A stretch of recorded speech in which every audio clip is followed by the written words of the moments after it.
Hey, you guys. Well, a few weeks ago, I got to be part of the Ramsey Student Loan live stream. And my friend and Ramsey personality, Jade Warshaw, and I led a segment on budgeting where we put an average American budget on the big screen, dissected it together, and found ways to create margin. So we took the average income of about $4,000 a month with over $60,000 worth of debt to pay off. And our main goal was to eliminate as much excess spending as we possibly could so that we could throw any extra money we had towards the debt and start making progress with the baby steps.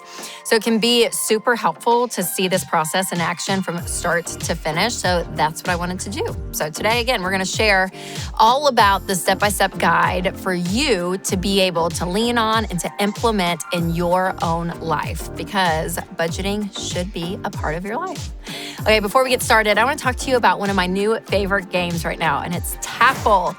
So Tapple is so fun. I talk about it on Smart Money Happy Hour a lot with my other friend, George Camel. But you guys, this is a really fun game. And I kind of like this game because some games are very chill and easy and social. This one's a little bit more like intense. Like you have a timer, you have to like really be thinking on your toes, and I love those kind of games. So what it really is, it's pretty simple. It's basically a board with a bunch of letters around it, and there's a timer, and you pick a category. So it can be colors, it could be breeds of dogs, it could be food. And you have to go around with, I think it's like 10 seconds, and be able to name a word with the first letter. And then you push down that letter on the board, and you go around. When all the letters are pressed down, there's only a few left, which are usually the harder letters to come up with a word.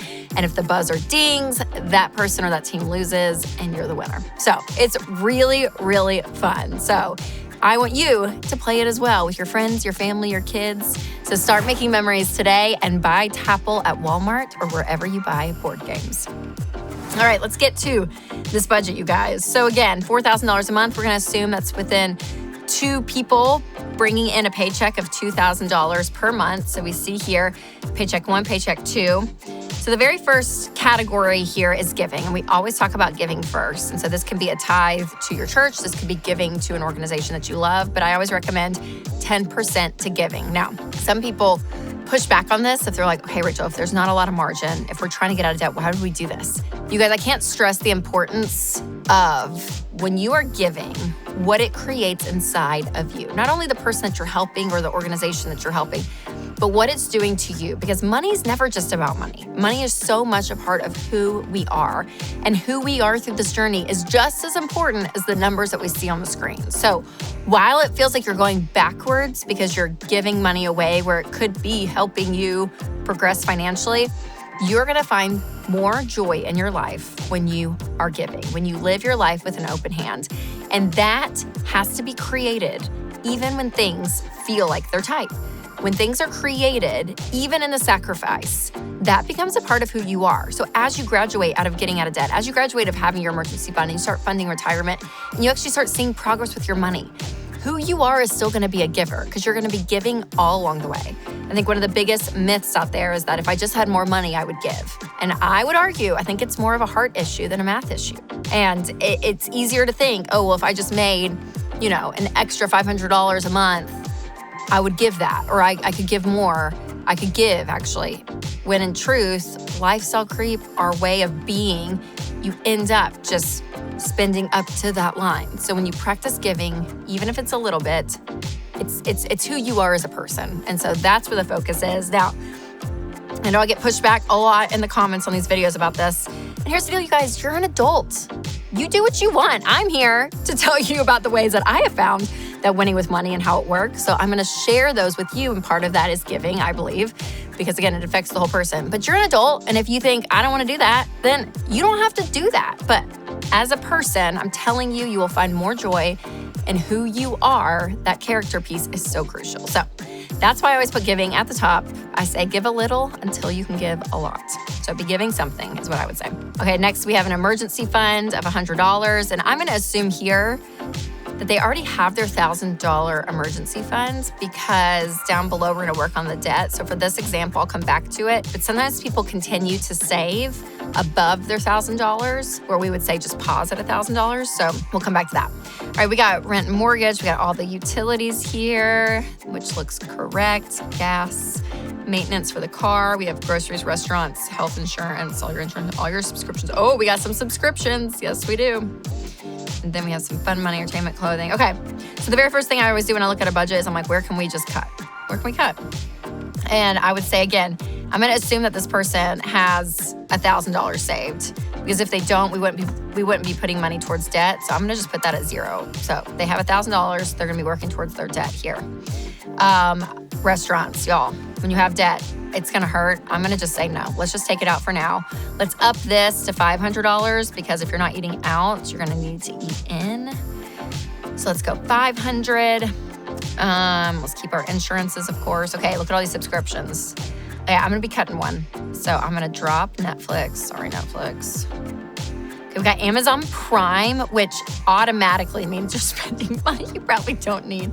I've heard more people say they've deleted Amazon and it saves them money, and I get it, because it's so convenient, so easy to like randomly spend money. And then HBO Max, let's get rid of that. We'll keep Disney Plus to keep everyone in the house sane for $15 a month. So we'll keep that. Okay, so if you look up here, we're in the red, $162. We started at just over $500 in the red. So as we're cutting, look at this number getting smaller and smaller. Okay, clothing, I would go ahead and just say, yeah, for a few months, we're not buying clothes. So we're gonna get that out of here. So look, we got $62 left in the hole, okay? And I'm gonna be honest here, almost everything I see, I mean, we could go entertainment 50, because again, when you're getting out of debt, you're sacrificing everything. You wanna be realistic about it, but let's just go here. Okay, let's do that. Okay, y'all, $12.28 is what we have left. And we also don't have any margin to throw towards the debt, which is the whole goal of all of this, is to get out of debt as quickly as possible. So what we're gonna go back to is look at how we're gonna bring income in, because the two ways to look at a budget is income coming in, money going out. So money going out, we fixed, we pulled way back for a season, and now let's look at some money coming in. How can we get more money? Well, I would say a side hustle. It's always my tried and true way to bring in some extra money. Again, it's only gonna be for a few months. You're not gonna have to do this for the rest of your life, but get some income in. And here's the deal. You can find a side hustle for $20 an hour. If you do that for 12 hours a week, that's an extra $1,000 a month. So I'm gonna go up and say, yes, this needs to happen. We need a side hustle for him. Okay, then we're gonna do a side hustle, her side hustle for her. And we're gonna go $1,000, because y'all, it is a season of sacrifice. For a few months, we're gonna do this. Okay, look, y'all, we got almost $2,000. That's what I love to see. Okay, then there's a couple other things that you can be doing. You can pause retirement, which I would recommend. Some people are like, no, don't do that. For a season, pause it. We want as much cash in our paychecks as possible. So that's gonna be $118 extra per paycheck. So we're gonna add that in. And look, y'all, look at this. We got $2,200. That's what we like to see. Okay, and then we're gonna go back and look at our tax returns, because you guys, tax returns, it's a real thing. If you have a tax return, go back and adjust your withholdings. On average, families are getting around $3,000 back in a tax refund. So that can be out there back in your paycheck. I won't add those in these numbers, but be thinking about that. Now, as we go down and we start putting some of this money towards the debt, which is so exciting because, as you can see, we can knock out one of the debts this month. I want you to look at the car loan here, okay? So this car loan is $32,000, which is a lot. And so selling the car is always an option, which means you're gonna have to buy another car. You may even have to take out a smaller loan for the difference. So let's say for this car, they have a $32,000 car loan. Let's say they, could sell it for $28,000. So that means they would be $4,000 in the hole. Maybe they take a small loan of $8,000, take $4,000 and get a car. So they have $8,000 versus $32,000. So for fun, let's do $8,000. Okay, so let's do the minimum payment here for $400. Here we go. Okay. All right, so now we have $2,400, which is amazing, to go and start paying off debt. So $890 is gonna be paid off. So let's just let's just delete that and just say, y'all, it's out of here. It's paid off. And remember that $800, almost $1,000 is going to be out of that $2,400 that was earlier. So the math may be a little bit funky on here, but we're gonna just work with it. Okay, so what's crazy to think is if you do this for 2 more months, that's November, December, then this student loan for sure is paid off. So we're gonna delete that. And then you got, still $2,500 left, and then you're gonna be able to attack that car loan and you're gonna be able to pay that off. So you start actually seeing the traction that is happening. And that's what margin does, you guys. Margin does that from whether it's cutting your spending or it's bringing in money. But this is what's really key. And this is where you actually get to see progress. And I just can't stress it enough how much it helps when you write everything down and you lay it out.